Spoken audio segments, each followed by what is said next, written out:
Good morning, everyone, and welcome to Generation Change. I'm Roya Fahmy, your host. Our program here on ION Television is new and different for Northeast and Central Pennsylvania. It is here to explore diversity and multiculturalism. We define diversity as differences in lifestyle, economics, race, culture, faith tradition, and we look at pertinent issues and explore them from these vantage points. Today on Generation Change, we are going to explore an issue that is on everyone's mind: the economy, employment, and unemployment. According to the U.S. Department of Labor Statistics, for June 2012, the overall United States unemployment rate was 8.2%. In May 2012, the statistics were published that the unemployment rate for Pennsylvania as a state is 7.5%, and the Scranton-Wilkes-Barre area comes in at 8.7%. Last winter, President Barack Obama visited this region and spoke on his jobs bill. Later in the show, we will see footage from his visit and speak and see reactions with local individuals and families. For today, we are going to explore differences in looking for work and being at work. We all know how to search for jobs, right? We know how to use the internet, network with others, show up to a job fair, interview successfully, or do we? Do all of us know? Are all of us comfortable in this world? My answer is no. The playing field is not level. My answer is that there are three great divides in the world of unemployment, looking for work, interviewing, and being at work. Number one, the socioeconomic divide. Number two, the racial and cultural divide. And number three, the technological divide. Today, we explore the socioeconomic divide with our guest, Dr. Scott Richardson, Director of the Office of Inclusive Excellence at Misericordia University in Dallas, Pennsylvania. Welcome, Dr. Richardson. Thank you. Good to be here. You are welcome. Good to have you. Dr. Richardson, I'm going to ask you just to tell us a little bit more about who you are, how you came to Misericordia, and what you do at the Office of Inclusive Excellence. As you mentioned, my name is Scott Richardson. I came to Misericordia via corporate America, and I've been there going on 5 years. Mm-hmm. And my official charge is to attempt to impact the culture and community and the environment in a very particular way in terms of shifting paradigms from having that in order to have change, that we have to become comfortable with the uncomfortable, having difficult conversations and then exploring them. Thank you. Scott, I really like what you said, your phrase, becoming comfortable with the uncomfortable. Right. I think a lot of our viewers and a lot of people here and a lot of people in the United States don't want to hear that the playing field isn't level, that a lot of people really don't know how to be out there in the looking for work world. So let's start with the term socioeconomic inequality. Let's define that. Would you do that for me, Scott? Well, I don't know that I have a definition, but here's some things that I think are involved. I think what's involved is that people have to be able to be comfortable with some terms that over lifetimes mm-hmm. have had some negative connotations, and one that comes to mind is privilege. Okay.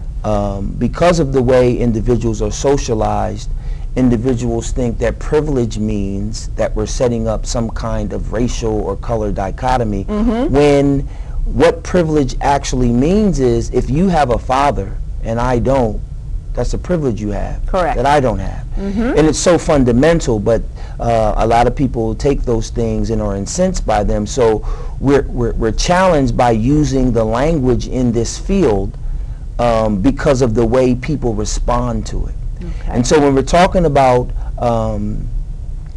this whole notion of socioeconomic status, we're talking about people that have versus people that have not. And the have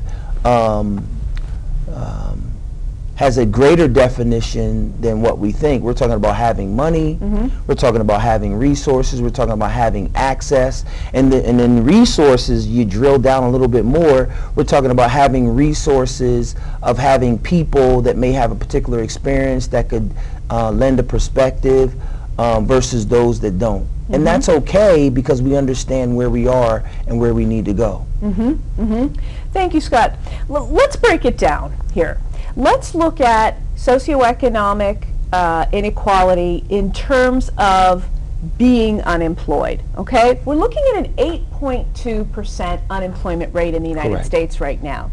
Let's talk about being unemployed. How are the people of privilege, as you defined, people with 2 or 1 parent, people with more connections than the other people, the haves and haves not. How is it easier for the haves to be unemployed and look for work than the have-nots?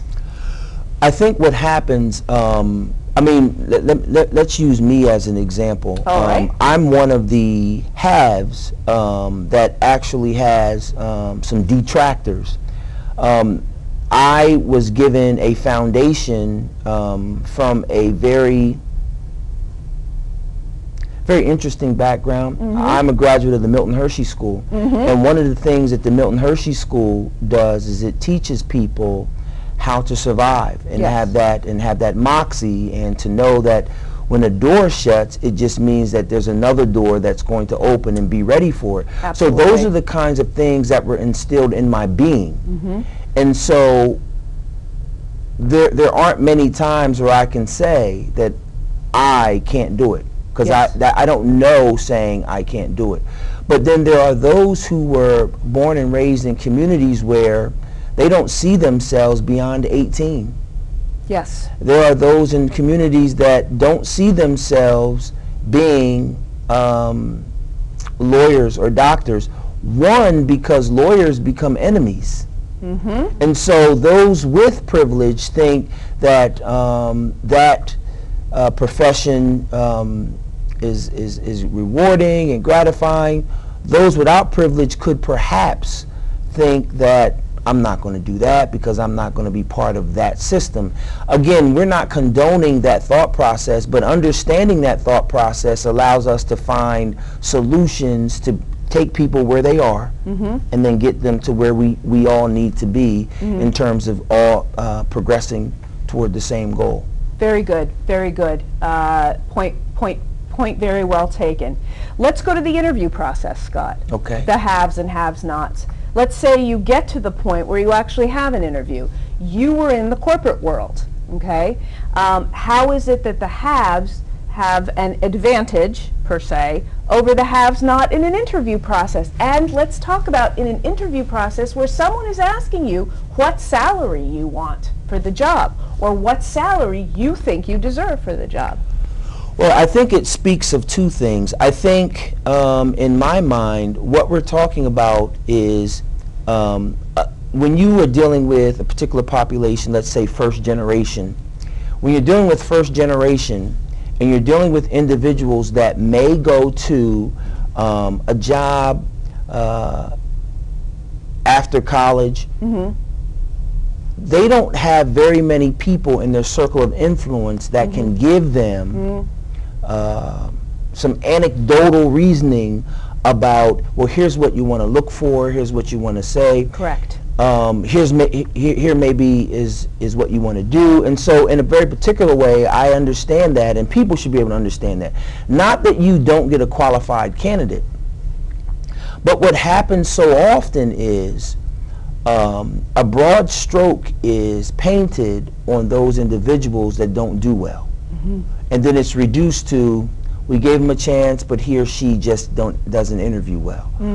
I would beg that individuals don't do well because they weren't provided with the resources and or have the right training. Let me make a parallel. Correct. Now, teachers are being held accountable when in their classrooms those students do not perform in a particular way. Right. It can't be just, well, the kid doesn't know how to study. Right. How about we beg the question, well, maybe you don't know how to teach, or you're not committed. So I think when we aren't having those individuals impact our work community, we can say they don't interview well, but how many businesses have interviewing classes or resume classes? You know, on a Thursday night, you provide a couple of snacks or things of that nature, you know, because that then is the investment. Yes. You've obtained the job, you've gotten a job, you're in the workplace. Sure. What's going to hinder you when you're a have versus a have-not? What's going to hinder you when you're a have-not in the workplace? You've taken the resume classes, you've done the interview, you've gotten the job. What is going to hinder you? Is it going to be that network of people that you don't have? Is it going to be the lack of knowledge of how to, which events to show up at, how to socialize at those events? Is it going to be the fact that your father didn't play golf with my father? Absolutely. So I don't have a comfort level with you. Absolutely. Please, go ahead. That absolutely is correct. And again, it's part of a bigger equation that is very complex and very layered. And one of the challenges, I remember when I received my doctoral degree, I remember people saying that doors will open up and that you have arrived. And I think part of that arrival becomes, well, now we can go golfing, now we can do this, and now we can do that. Well, that wasn't my experience to get there. That wasn't my comfort level to get there. So why would that be my comfort level to sustain it? Yes. And I think what we have here, and I'm going to bridge the culture kind of at Penn State. I think what happens is a culture exists. Correct. And people in society are very uncomfortable with identifying that a culture exists verbally. And when this culture exists, this is the same culture that can make or break how you do in a company or in an organization or at a school or in a university. And so the challenge is, so many times when that culture is met with resistance because of an opposing culture, right, microaggressions occur. Right. And these microaggressions get minimized because they are not part of the dominant culture. The dominant culture. So yes. if Roya would say, you know, every time I walk into the room, you guys are talking about